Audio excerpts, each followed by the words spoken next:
हाय बच्चों, आज हम पढ़ने वाले हैं गाबा के बारे में। ठीक है। गाबा गाबा जो है वो बहुत सारे टॉपिक्स का बेस बनाता है। ठीक है। बहुत सारे लोगों को गाबा पता नहीं होता कि गाबा क्या होता है। तो आज हम गाबा के बारे में पढ़ेंगे। ठीक है। तो हम गाबा देखते हैं, गाबा क्या होता है। गाबा का फुल फॉर्म होता है गामा अमीनो ब्यूटरिक एसिड। ठीक है। गाबा अमीनो ब्यूटरिक एसिड। ठीक है। और ये क्या होता है, मेन इनिबिटरी। ये क्या होता है, ये होता है main inhibitory neurotransmitter of brain. ठीक है। ये वाला पॉइंट है, main inhibitory neurotransmitter of brain. ठीक है। ये मेन जो है वो इनिबिशन का काम करता है, ब्रेन में इनिबिशन का काम करता है। ठीक है। ब्रेन की एक्टिविटी को कम करने का काम करता है, उसको बंद करने का काम करता है। ठीक है। दूसरा पॉइंट है कि ये ब्रेन को काम कराता है, यानी कि शांत कराता है ब्रेन को। ठीक है। और उसकी एक्टिविटी को स्लो करवाता है गाबा। ठीक है। तीसरी चीज़, जब ब्रेन एक्टिव हो जाता है ज़्यादा या फिर हाइपर एक्टिव हो जाता है, ये कह सकते हैं, तो गाबा उसको कंट्रोल करता है। ठीक है। ये तीन बेसिक पॉइंट्स हैं, आप इन तीनों को याद रखो कि गाबा क्या है, मेन एक इनिबिटरी न्यूरोट्रांसमीटर है। दूसरा है, ये ब्रेन की एक्टिविटी को और ब्रेन की न्यूरॉन की एक्टिविटी को शांत कराता है और उसकी एक्टिविटी को स्लो कराता है। तीसरा कि जब ब्रेन हाइपर एक्टिव या मोर एक्टिव हो जाता है तो गाबा उसे कंट्रोल करता है रिलीज होने के बाद। ठीक है। चलिए, अब हम आते हैं यहाँ पे गाबा रिसेप्टर्स। ठीक है। अब आपको पता है हमारी बॉडी किस तरीके से काम करती है। हर एक केमिकल जो रिलीज होता है वो कहीं रिसेप्टर पे जाके बाइंड होता है, जब जाके हमारा जो क्या नाम है, कोई भी फंक्शन है वो आगे परफॉर्म होता है। ठीक है। तो अब हम पढ़ेंगे गाबा रिसेप्टर्स के बारे में कि गाबा रिसेप्टर्स क्या होते हैं। तो गाबा रिसेप्टर दो टाइप के होते हैं, गाबा ए और गाबा बी। ठीक है। ये आपको पता चल गया कि गाबा रिसेप्टर कितने के होते हैं, गाबा ए और गाबा बी। ठीक है। उसके बाद अब हम पढ़ते हैं गाबा ए के बारे में सबसे पहले। ठीक है। तो गाबा ए पे मैं हेडलाइन कर लेता हूँ। गाबा ए, गाबा ए क्या होता है, इसको थोड़ा इनलार्ज और कर देता हूँ। गाबा ए क्या होता है, ये लाइगेंड गेटेड आयन चैनल होता है। ठीक है। ये लाइगेंड गेटेड आयन चैनल होता है। ये 5 प्रोटीन सब यूनिट्स का बना होता है। ये 5 प्रोटीन सब यूनिट्स का बना होता है। 2 अल्फा जिसमें होती हैं, ठीक है, 2 बीटा जिसमें होती हैं और एक गामा जिसमें होता है। ठीक है। तो क्या हो गया, गाबा ए का मतलब, गाबा ए है एक लाइगेंड गेटेड आयन चैनल। ठीक है। लाइगेंड गेटेड, ये गेट है एक, ठीक है, और आयन का चैनल है, आयन का बना हुआ चैनल है। ये 5 प्रोटीन सब यूनिट से बना हुआ है, 2 अल्फा 2 बीटा और एक गामा से। ठीक है। ये एक क्लोराइड आयन चैनल है, ऊपर लिखा है ना, ऊपर लिखा है कि लाइगेंड गेटेड आयन चैनल है, तो इसमें बताया कि ये क्लोराइड आयन चैनल है। ठीक है। यानी कि यहाँ क्लोराइड का फंक्शन होगा। ठीक है। ये फास्ट एक्टिंग होता है। ठीक है। गाबा ए जो रिसेप्टर होता है, गाबा ए जो होता है वो फास्ट एक्टिंग होता है। ठीक है। गाबा ए रिसेप्टर, ये जो सब यूनिट है अरेंज कैसे होती है, इस ऑर्डर में अरेंज होती है। ठीक है। ये इस ऑर्डर में अरेंज होती है, इस ऑर्डर में। ठीक है। इस ऑर्डर में अरेंज होती है, अल्फा बीटा गामा। ठीक है। उसके बाद अल्फा बीटा, तो 2 हो गई अल्फा की, 2 हो गई बीटा की और 1 हो गई गामा की। ठीक है। ये 1 हो गई अल्फा, ये सॉरी 2 हो गई अल्फा, 2 हो गई बीटा और 1 हो गई गामा। ठीक है।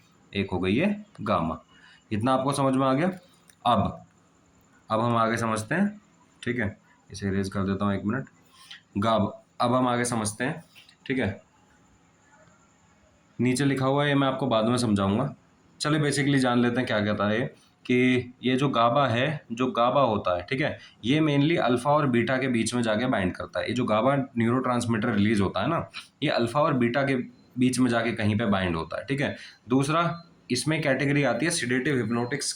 मैं पढ़ रहा था, तो जब मैंने ये पढ़ा था बेंजोडाइजेपिन और बारबिचुरेट्स के बारे में, तो उससे रिलेटेड है गाबा। ठीक है। तो मैंने पढ़ा बारबिचुरेट्स में जो होता है, गाबा कहाँ जाके बाइंड करता है, बीटा सब यूनिट पे बाइंड करता है जाके। और बेंजोडाइजेपिन में कहाँ पे बाइंड करता है, अल्फा और गामा के बीच में जाके बाइंड करता है। ठीक है। अब हम पढ़ते हैं गाबा बी के बारे में। ठीक है। गाबा बी रिसेप्टर के बारे में। ये एक डायरेक्ट आयन चैनल नहीं है, not a direct ion channel. ठीक है। Not a direct ion channel. ठीक है। दूसरा कलर ले लेता हूँ, not a direct ion channel. ठीक है। ये एक ion channel, directly ion channel नहीं है, जैसे कि वो लाइगेंड गेटेड आयन चैनल था और ये वो क्लोराइड आयन चैनल था। ठीक है। दूसरा कि गाबा भी जो होता है, इट इज़ अ GPCR। ठीक है। ये क्या होता है, जी प्रोटीन कपल रिसेप्टर होता है। ठीक है। It is a GPCR, ji protein couple receptor होता है। ठीक है। इसके बारे में हम आगे पढ़ेंगे अभी। गाबा भी जो होता है वो फर्स्टली एक्टिवेट करता है जी प्रोटीन को। ठीक है। इसका मतलब यह है कि गाबा भी जो है वो फंक्शन कैसे करता है कि फर्स्टली एक्टिवेट करता है जाके वो जी प्रोटीन को, फिर एक्ट करता है आयन चैनल्स पे। अब ये गाबा ए जो था वो डायरेक्टली एक आयन गेटेड चैनल था, लाइगेंड डाइगेटेड चैनल, ठीक है। बट ये जो है ये GPCR है, यानी जी प्रोटीन कपल रिसेप्टर है, ठीक है। अब गाबा भी जो है वो फर्स्टली एक्टिवेट करता है जी प्रोटीन को, फिर उसके बाद आयन चैनल्स पे एक्ट करता है। अगला ये स्लो एक्टिंग होता है, ठीक है। ये गाबा ये क्या था, फास्ट एक्टिंग था। अगला point, open potassium ion channels and closes chloride ion channel, ठीक है। अब हम इसके बारे में आगे डिस्कशन करेंगे, ठीक है, डिस्कशन करेंगे। इसके आगे ही एक और पेज है तो मैं आपको पढ़ाऊंगा उसके बारे में, ठीक है। तो ये क्या करता है, ये पोटेशियम आयन के जो चैनल्स होते हैं इन्हें ओपन करता है और क्लोज करता है कैल्शियम आयन चैनल्स को, जिसकी वजह से क्या होता है, न्यूरॉन्स जो होते हैं वो can't able to release neurotransmitter, ठीक है। वो न्यूरोट्रांसमीटर रिलीज नहीं कर पाते इसकी वजह से, ठीक है। अब गाबा का फंक्शन देख लेते हैं, गाबा फंक्शन कैसे करता है।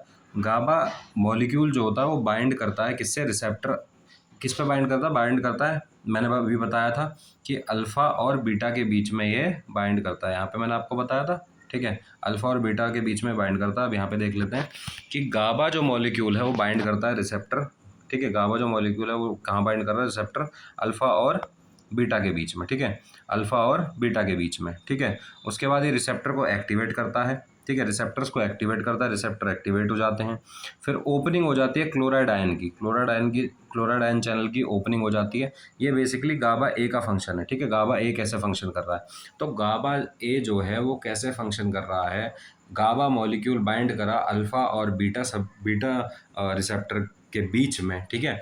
अल्फा और बीटा रिसेप्टर के बीच में बाइंड करा और रिसेप्टर फिर एक्टिवेट हुआ, जिसकी वजह से ओपनिंग हो गई क्लोराइड आयन चैनल की, जिसकी वजह से क्लोराइड आयन जो है वो अंदर गए, ठीक है। किसके अंदर गए, न्यूरॉन के अंदर चले गए, क्योंकि बाहर जो अमाउंट होती है क्लोराइड आयन की वो ज़्यादा होती है, ठीक है। इसलिए बाहर से अंदर की तरफ ट्रांसफ़र होगा किसका, क्लोराइड आयन का, ठीक है। जब गाबा जाके अल्फा और बीटा सब यूनिट के बीच में बाइंड हो जाएगा तो रिसेप्टर एक्टिवेट हो गए, जिसकी वजह से क्लोराइड आयन जो था वो क्लोराइड आयन चैनल जो था वो ओपन हो गया। क्लोराइड आयन चैनल जो ओपन हो गया, क्योंकि गाबा ए रिसेप्टर हमने पढ़ा वो क्या होता है, लाइगेंड गेटेड आयन चैनल होता है, तो इस वजह से ये ओपन हो गया इसमें।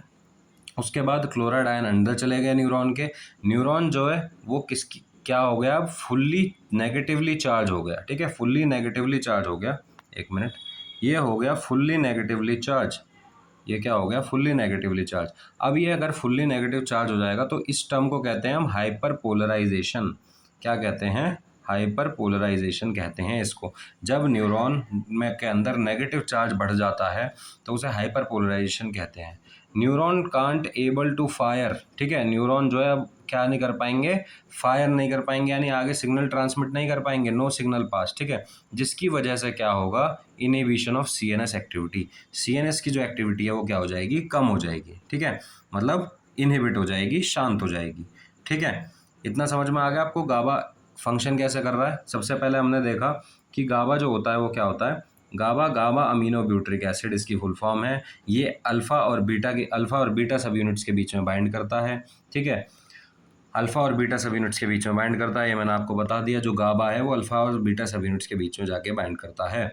मेन इनिबिटरी न्यूरोट्रांसमीटर है ब्रेन का, ब्रेन की न्यूरॉन्स की एक्टिविटी को शांत कराता है, ठीक है, ब्रेन की न्यूरॉन्स की एक्टिविटी को शांत कराता है। जब ब्रेन एक्टिव हो जाता है तो गाबा उसे कंट्रोल करता है। गाबा के दो रिसेप्टर्स होते हैं, गाबा ए और गाबा बी, ठीक है, गाबा ए और गाबा बी, इसके दो रिसेप्टर्स हो गए, ठीक है। गाबा ए जो है वो लाइगेंड गेटेड आयन चैनल होता है, जो कि 5 प्रोटीन सब यूनिट से बना होता है, 2 अल्फा 2 बीटा एक गामा, ठीक है। अब गाबा ए का फंक्शन देख लिया हमने। गाबा मॉलिक्यूल जब रिलीज़ करता है न्यूरॉन तो उससे क्या होता है, गाबा जो मॉलिक्यूल है वो बाइंड करता है अल्फा और बीटा सब यूनिट्स में जाके। ये गाबा ए रिसेप्टर का फंक्शन मैं आपको बता रहा हूँ। जब गाबा मॉलिक्यूल बाइंड करता है अल्फा और बीटा के बीच में जाके, ठीक है, तो रिसेप्टर एक्टिवेट हो जाता है, जिसकी वजह से क्लोराइड आयन खुल जाते हैं, क्लोराइड आयन चैनल ओपन हो जाता है, क्लोराइड आयन अंदर चला जाता है न्यूरॉन के, जिसकी वजह से हाइपर पोलराइजेशन हो जाता है।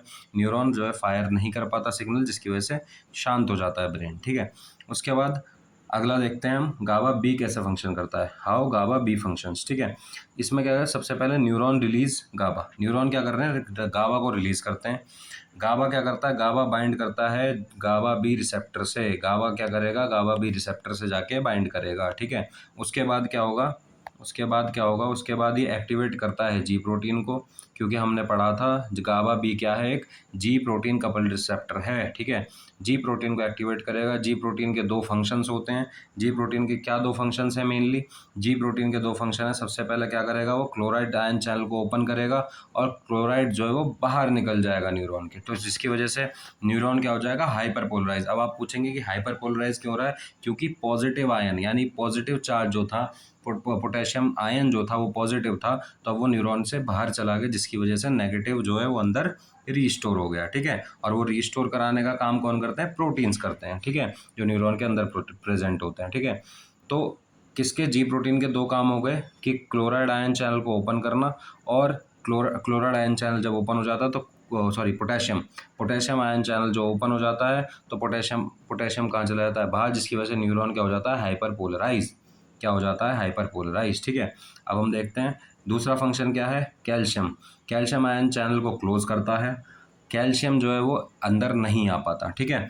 अब आपको पता है जब भी कैल्शियम अंदर आता है तो न्यूरोट्रांसमीटर रिलीज होता है, तो कैल्शियम आयन अंदर नहीं आया, जिसकी कैल्शियम आयन का एंट्री जो है वो अंदर क्लोज हो गई, ठीक है, वो अंदर नहीं आया, जिसकी वजह से न्यूरॉन जो है न्यूरोट्रांसमीटर रिलीज उसने नहीं करे, जिसकी वजह से ब्रेन की एक्टिविटी रिड्यूस हो गई, ठीक है। इतना आपको समझ में आ गया होगा, आई होप।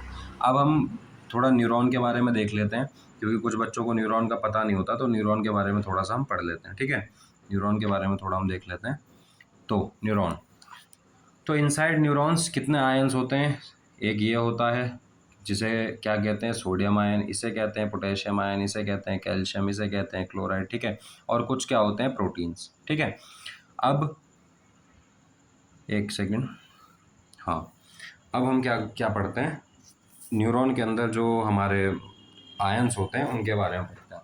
तो सबसे पहला आयन पढ़ते हैं हम सोडियम आयन के बारे में, ठीक है। सोडियम आयन क्या कराता है? डीपोलराइजेशन का काम कराता है, ठीक है।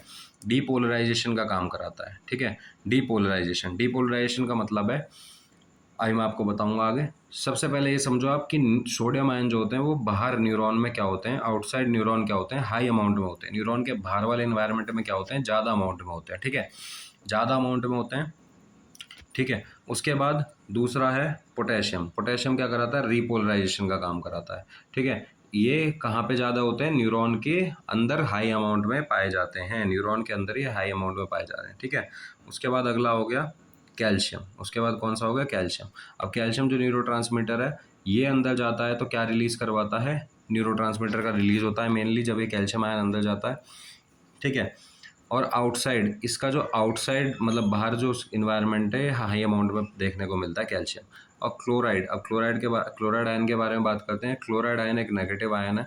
जब भी ये अंदर जाएगा न्यूरॉन के तो क्या कराएगा? हाइपर पोलराइजेशन कराएगा, ठीक है, हाइपर पोलराइजेशन। इसलिए ये आउटसाइड न्यूरॉन के अमाउंट इसकी ज़्यादा होती है क्लोराइड आयन की, इसी वजह से अंदर जाते हैं, ठीक है, जब गाबा रिसेप्टर पर फंक्शन होता है, ठीक है। और क्या होता है, क्लोराइड आयन चैनल ओपन होते हैं, जिसकी वजह से क्लोराइड अंदर जाता है और न्यूरॉन की एक्टिविटी क्या हो जाती है? कम हो जाती है, यानी कि हाइपर पोलराइज हो जाता है, ठीक है, न्यूरॉन, जिसकी वजह से ब्रेन की एक्टिविटी कम हो जाती है। अब आते हैं प्रोटीन्स के बारे में। प्रोटीन्स क्या कराते हैं? ये कराते हैं maintain negative charge inside of neuron. अब आप बोलेंगे ना कि पोटेशियम अगर बाहर आ गया तो अंदर नेगेटिव चार्ज कैसे बढ़ा? तो मैंने बताया था ना कि कुछ प्रोटीन्स होते हैं जो कि क्या कराते हैं? नेगेटिव चार्ज को वहाँ पे मेंटेन कराते हैं, ठीक है। अगर नेगेटिव चार्ज होगा उसके अंदर, न्यूरॉन के अंदर, तो उसकी वजह से क्या होगा? हाइपर पोलराइजेशन होगा, जिसकी वजह से न्यूरॉन जो है वो अपनी एक्टिविटी नहीं कर पाएगा। तो ये high in amount inside neuron, तो ये जो प्रोटीन्स होते हैं वो न्यूरॉन के अंदर ज़्यादा होते हैं, न्यूरॉन के अंदर, ठीक है। उसके बाद देख लेते हैं रेस्टिंग फेज में न्यूरॉन जो होता है वो नेगेटिव होता है, ठीक है, नेगेटिव होता है रेस्टिंग फेज में। उसका चार्ज कितना होता है? 70 मिलीवोल्ट, ठीक है। उसके बाद डीपोलराइजेशन का मतलब होता है कि सिग्नल स्टार्ट होना, ठीक है। तो वो ये सोडियम आयन कराता है, मैंने अभी बताया था ना कि आपको बताऊंगा बाद में। तो डीपोलराइजेशन का काम क्या होता है? डीपोलराइजेशन एक टर्म है जो कि सिग्नल स्टार्ट के लिए यूज़ किया जा रहा है बेसिकली, ठीक है। इसमें क्या होता है कि सिग्नल स्टार्ट कराता है जब सोडियम, ये लिखा हुआ है कि जब सोडियम आयन चैनल ओपन होते हैं, जिसकी वजह से क्या होता है? सोडियम गोज इनसाइड, सोडियम अंदर जाता है, जिसकी वजह से अंदर क्या होता है? पॉजिटिव चार्ज बढ़ जाता है, जिसकी वजह से सिग्नल इनिशिएट होता है। ये याद रखना है आपको कि न्यूरॉन्स में क्या होता है? न्यूरॉन्स में न्यूरॉन्स में न्यूरोट्रांसमीटर जब ही रिलीज होगा जब पॉजिटिव आयन अंदर जाएंगे, ठीक है। पॉजिटिव आयन अंदर जाएंगे तो सिग्नल आगे ट्रांसमिट होगा, और नेगेटिव आयन न्यूरॉन के अंदर बढ़ेंगे तो सिग्नल स्टॉप होगा, इनहिबिशन होगा ब्रेन की एक्टिविटी का। अब पढ़ते हैं हम रिपोलराइजेशन। रिपोलराइजेशन का मतलब है कि सिग्नल एंड हो रहे हैं, यानी कि वहाँ पे सिग्नल रुक रहा है न्यूरॉन का। तो इसमें क्या होता है कि पोटेशियम आयन चैनल्स ओपन हो जाते हैं, क्योंकि पोटेशियम अभी हमने देखा कि इनसाइड न्यूरॉन वो हाई अमाउंट में देखने को मिलते हैं। इस वजह से पोटेशियम आयन चैनल ओपन हो जाते हैं। Potassium exit from neuron, neuron से बाहर निकल जाता है। इनसाइड गेट्स नेगेटिव अगेन, दोबारा क्या हो जाता है, न्यूरॉन के अंदर नेगेटिव चार्ज बढ़ जाता है, जिसकी वजह से हाइपर पोलराइजेशन की कंडीशन बन जाती है, जिसकी वजह से न्यूरॉन जो है वो फायर नहीं कर पाता, सिग्नल आगे ट्रांसमिट नहीं कर पाता। अब न्यूरोट्रांसमीटर रिलीज कैसे होते हैं वो देखते हैं हम। न्यूरोट्रांसमीटर रिलीज ऐसे होते हैं जब कैल्शियम आयन चैनल ओपन होते हैं तो कैल्शियम अंदर चला जाता है, ठीक है। अंदर पॉजिटिव चार्ज बढ़ गया, और सिनेप्टिक वेसिकल्स होती हैं जहाँ से न्यूरोट्रांसमीटर रिलीज होता है, तो वहाँ से इस प्रोसेस के थ्रू न्यूरोट्रांसमीटर रिलीज हो जाते हैं इस आयन के थ्रू, ठीक है। अगर आपको कुछ भी समझ में नहीं आया तो आप नीचे कमेंट डाउन कर देना, मैं आपको सब बता दूंगा, ठीक है। Thank you.